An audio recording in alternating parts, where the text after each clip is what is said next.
안녕하세요. 김태훈의 현명한 투자자 방송 시작하겠습니다.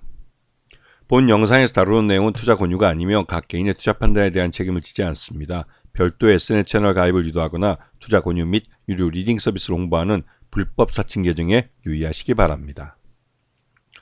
자, 오늘은 뉴로메카에 대해서 또 한 달 만에 다시 한번 말씀을 드릴 게 있어서 다시 방송을 켰습니다.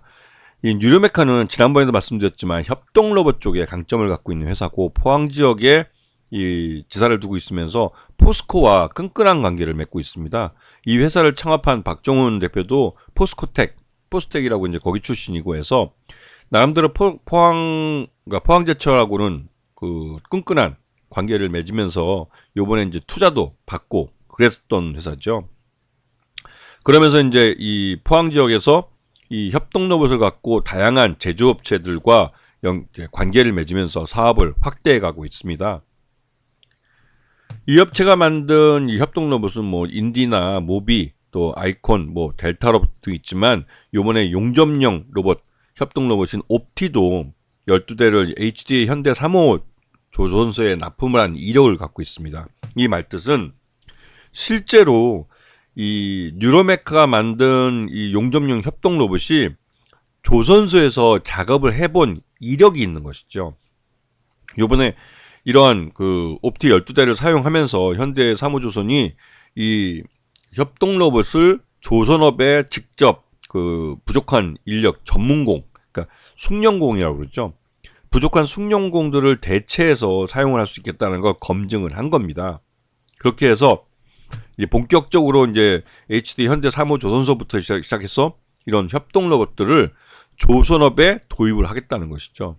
이게 성과를 나타내고 있기 때문에 추가적으로 HD 현대중공업 계열 그 조선사들 모두 이러한 용접용 로봇이나 이런 협동 로봇들을 도입을 해서 부족한 전문 인력을 대체하는 쪽으로 갈 가능성이 크고, 이러한 움직임은 삼성중공업과 또 한화오션에도 똑같이 적용되는 일입니다. 그만큼 지금 뭐 예전에 뭐 TV나 방송에 이런 데서도 보셨겠지만 지방에 있는 이런 조선소에서 일하시는 분들 중에 외국인 투자자들이 그러니까 외국인 그 노동자들이 굉장히 많습니다. 이들은 그러니까 그 용접이나 이런 숙련공으로 그 비자를 받고 우리나라에서 정식으로 취업을 해서 일하시는 분들인데요. 이런 분들이 없으면 이런 조선소 같은 경우는 움직일 수가 없습니다. 가동을 하기 어렵죠. 인력이 부족해서. 그런데 이러한 부분들을 전문 인력들이죠. 숙련공들을 협동 로봇이 대체해 가기 시작했다는 의미이기도 합니다. 그리고 이 말은 이 대규모 노동력이 필요한 곳에서 이 로봇 노동이 들어가면 로봇 업계에서는 규모의 경제를 달성할 수가 있게 돼요. 이 기존에 이 로봇을 도입을 해서 어떠한 그 일자리를 대체하는 것에 대해서 이 로봇의 속도나 또 이러한 그 노동의 효율성이 이런 것들이 인간을 쓰는 것보다는 떨어졌기 때문에 그 비싼 돈 들여서 협동 로봇을 도입을 못했던 겁니다. 그런데 이 비싼 돈을 들여서 충분히 효율성 있고 효율도 있고 또 속도감도 있고 그리고 또 수익도 나는 그러한 일자리들이 있다면 그런 데는 협동 로봇을 특히 이제 위험한 곳 그런 곳은 더더욱 로봇을 사용해서 이 일을 하게 되는 것이죠. 그래서 이쪽은 최근 들어서 이제 이 뉴로메카의 이 로봇은 협동 로봇 인디는 육해공군이 위험한 작업 이런 것을 이제 그동안 장병들이 해왔었는데 특히나 이제 이 하사관급 이상 전문 인력들이 했었는데 그러다 보니까 사고가 나면 이제 아주 그 사고의 위험이 굉장히 커지는 거죠. 그러다 보니까 이런 곳을 아예 그냥 로봇에게 넘기겠다고. 군에서는 이 협동 로봇 인디를 이용해서 이런 위험한 작업들을 이 로봇으로 대체하는 이런 실증적인 연구를 지금 진행하고 있습니다. 그래서 점점 이 로봇의 활용처가 많아지고 있는 것이죠. 그런 면에서 뉴로메카의 이 협동 로봇들은 나름대로 좀 이런 시장에 좀 일찍 발을 들여놓은 그러니까 포항에 있다는 게 이런 이점이 있는 것이죠. 그래서 지금 뉴로메카 같은 경우는 협동 로봇부터 사람용 로봇, 뭐 델타 로봇, 자율이동 로봇, 비전 로봇 모두 다 만들어냅니다. 그리고 여기다가 스마트 액추에이터까지 만들기 때문에 실제로 로봇을 제어하는 데 들어가서 로봇 이 제어기까지 직접 만들어내고, 그렇기 때문에 이제 그 핵심적인 부품까지도 직접 만들어내는 회사이기도 하죠. 그래서 실제로 이 뉴로메카 같은 경우는 대기업이 로봇 시장에 뛰어들 때 가장 먼저 M&A를 하고 싶어 할 만한 그런 회사라고 말씀드릴 수 있는 겁니다. 이 뉴로메카가 핵심 부품을 내재화했다는 것은 이 스마트 액추에이터인데요. 이게 이제 로봇 감속기 쪽, 이 감속기는 나름대로 기술력이 필요한 부분입니다. 그런데 예전에는 이걸 다 일본에 사왔었는데, 이거를 뉴로메카 같은 국산 업체들이 이제 국산화하면서 이거를 일본에 의존할 필요 없이 우리 국내 업체들이 이제 직접 이런 로봇 감속기들을 직접 만들어내는 것이죠. 그래서 이 로봇 감속기 기술만 해도 이 회사는 M&A 가치가 있는 회사입니다. 그래서 이번 3분기까지 실적도 나름대로 좀 괜찮은 편인데, 이 지난해보다는 로봇이 좀 줄어든 편이 있어요. 왜냐면 그만큼 우리나라 국내 경제가 굉장히 어려웠고 이런 분야에 대한 투자가 많이 줄어들었습니다. 하지만 이 뉴로메타는 말 그대로 이제 이런 FMB 이제 그 교촌 치킨이죠. 여기에다가 이제 닭 튀기는 로봇이나 용전 로봇에서 HD 현대 쪽 이쪽에 직접 그 로봇 용접 로봇을 납품하기도 했고, 그리고 2차전지 배터리 팩을 만드는 업체 여기도 이제 로봇을 제출하기도 했습니다. 그래서 이 포스코하고는 차세대 로봇 산업을 육성하는데 같이 연구를 하고 있고, 그래서 이제 이 투자도 포스코 그로부터 받기도 했죠.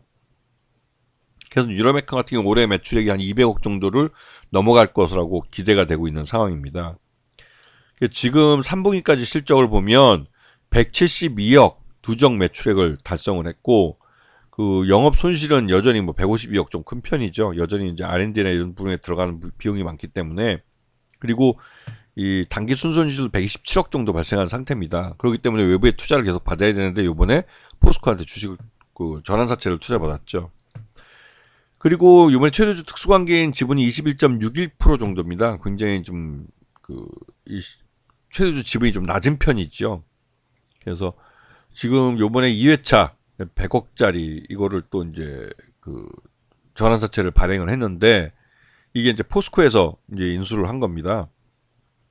이게 포스코에서 인수해 간 거고, 그리고 이제 지난번 1회차 발행한 게 400억 정도 되는데, 이건 이제 전환 가격이 35,347원이죠. 지금 주가랑 많이 차이 나기 때문에 이거를 전환시키기 위해서는 이 주가를 끌어올려야 될 필요가 있는 상황이기도 합니다. 그리고 아까 말씀드렸던 뉴로메카의 이 협동 로봇들을 이 군부대에서 육해공군에서 위험한 지역에다가 이 로봇 노동을 투입을 하겠다고, 협동 로봇을. 그래서 이러한 실증 사업들을 벌이고 있죠. 그리고 2차전지 쪽 배터리 팩에도 이 로봇을 납품을 했습니다. 예. 그리고 이제 요번에 이제 그 시장에서 관심 끄고 있는 건 조선용 협동 로봇 이것을 개발해서 이제 조선소의 숙련공 부족 사태를 대안으로서 제시하는 게 요번에 이제 HD 현대중공업에도 현대 3호 조선소에도 실제 납품을 했습니다. 그래서 이러한 그 로봇들에 대해서 수요가 분명히 있는 것이고, 이 수요에 따라서 개발을 하고 있는 것이죠. 그래서 지금 뉴로메카는 올해 뭐 적자가 계속 났기 때문에 실적 외형은 성장했지만 수익성이 낮아서 주가가 계속 하락을 했습니다. 그래서 18,000원까지 내려갔고, 앞에 말씀드렸던 그 1회차나 2회차 전환사채, 이게 이 주식을 전환하기 위해서는 주가를 끌어올릴 필요가 있는 것이죠. 여기다가 최근 들어서 이제 HD 현대 3호 조선소에 이제 대규모 이 용접 로봇, 이 협동 로봇을 납품하는 그 수주전에 뛰어들었는데요. 이게 그 아마 그 뉴로메카가 선정이 되거나, 이게 이제 경쟁자가 삼성이 2대 주주로 있는 레인보우 로보틱스하고 유럽 회사예요. 근데 레인보우 로보틱스가 강력한 경쟁자이긴 한데, 포스코가 이 삼성 손을 들어주면 레인보우 로보틱스가 이 사업을 따갈 것이고, 그 포스코 쪽 손을 들어주면 뉴로메카가 이걸 따갈 겁니다. 그래서 HD 현대 같은 경우는 좀 고민이 깊겠죠.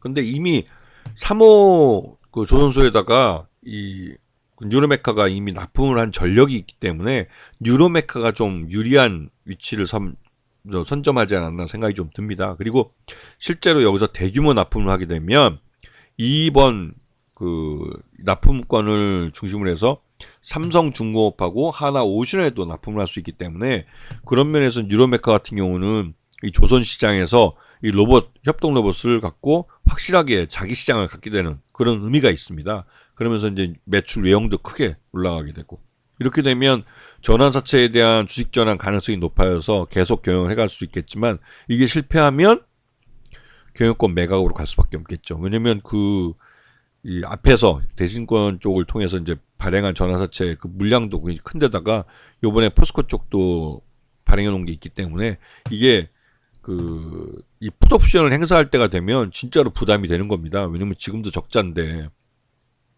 그런데 이런 내용들을 잘 보시고 뉴로메카를 보시면 이 회사 자체적으로 이 협동 로봇들의 사용처를 늘려가는 그 사업 다각화 차원에서도 뭐 괜찮은 회사이기도 하고, 이 전환사채 때문에도 경영권이 넘어간다고 쳐도, 왜냐면 그걸 인수하는 쪽이 대기업일 수밖에 없기 때문에 그것도 괜찮은 회사이기도 합니다. 그래서 뉴로메카 같은 경우는 뭐 나름대로 이제 올해보다 내년 실적이나 이런 부분에 더 기대감을 갖게 하는 그런 회사이기도 하다는 것이죠. 이런 면에서 이제 뉴로메카가 새롭게 재평가 받을 수 있는 그런 기회가 온 것이라 할 수 있습니다. 아시겠죠? 자, 오늘 방송 여기서 마치겠습니다. 감사합니다.